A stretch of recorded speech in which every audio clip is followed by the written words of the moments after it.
Hello বন্ধুরা, সবাই কেমন আছেন? আশা করি অনেক ভালো আছেন, সুস্থ আছেন অ্যান্ড পজিটিভ আছেন।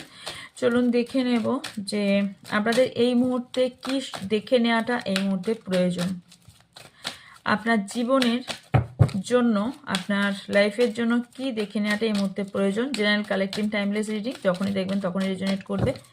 So please so much. Freedom, আপনি এই মুহূর্তে খুব বাধা ফিল করছেন, হয়তো হতে পারে কোনো সিচুয়েশনে এমন ফেঁসে গেছেন, হতে পারে এমন একটা আপনার মনে এই মুহূর্তে হ্যাপিনেস ফিল করছেন না, পাওয়ার ফিল করছেন না, ভীষণ স্যাডনেসে আছেন, যেখান থেকে কারুর গ্রিপে আছেন, যেখান থেকে আপনি বেরোতে চান, বা মন থেকেও আপনি হ্যাপি ফিল করছেন না, মন থেকেও আপনি ফ্রিডমে নেই।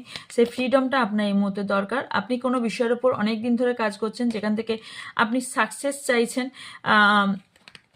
অনেক দিন থেকে সাকসেসের জন্য অনেক কিছু করে যাচ্ছেন, কিন্তু কোনো বিষয়ে আপনার গিল্ট ভীষণভাবে কাজ করছে, যে আমি এটা করলাম না কেন, তার জন্য এটা হলো না, এটা করলাম না তাই সাকসেস পেলাম না, ওটা করলাম না তাই এটা হলো না। প্লিজ এই গিল্টটাকে আগে রিমুভ করুন, কারণ গিল্টের জন্য আপনার অনেক কিছু বাধা বিপত্তি আসছে। কিছু এনভি, কিছু শত্রু থাকতে পারে, যে আপনার কিছু গ্রোথের জন্য লাভ লাইফে বা আপনার কেরিয়ারে, বিশেষ করে আপনার সামনের রাস্তাতে বাধা হয়ে কাঁটার মতো দাঁড়িয়ে আছে, এবং লং অনেক টাইম ধরে এই জিনিসগুলো হচ্ছে, যেখানে আপনি এই শত্রুর জন্য আপনি গোল আপনার অ্যাচিভ করতে পারছেন না। এছাড়া আমি দেখতে পাচ্ছি আপনার লাইফে না আপনি এক মনোযোগে কোনো কিছু ফোকাস করতেও পারছেন না, যেখানে আপনার মনোযোগটাও অন্য জায়গায় চলে যাচ্ছে বা আপনার ফোকাসটাও অন্য জায়গায় চলে যাচ্ছে, যার ফলে ভীষণভাবে একটা এক সাইড সিচুয়েশনটা এক সাইড হয়ে যাচ্ছে, মানে আপনার বিপরীত হয়ে যাচ্ছে অনেক সময়টা।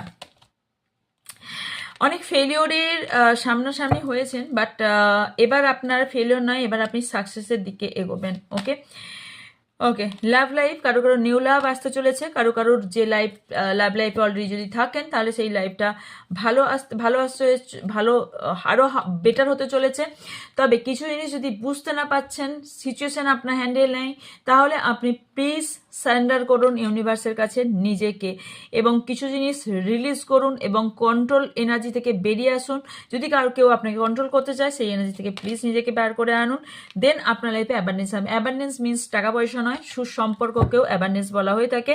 তো ফিজিক্যাল রিয়েলিটি এটাই যে আপনি কিছু গুড অ্যাচিভ করতে চলেছেন, তার আগে আপনি ইউনিভার্সের কাছে সারেন্ডার করুন এবং যা কিছু আছে সেগুলোকে আগে রিলিজ করুন। অ্যান্ড ইয়েস, আপনি এমন কিছু কাজ করতে চলেছেন পরবর্তীকালে, যেখানে আপনার লাইফে আপনি গর্বিত ফিল করবেন, নিজেই নিজেকে কোথাও কাঁধে হাত দিয়ে বলবেন, ইয়েস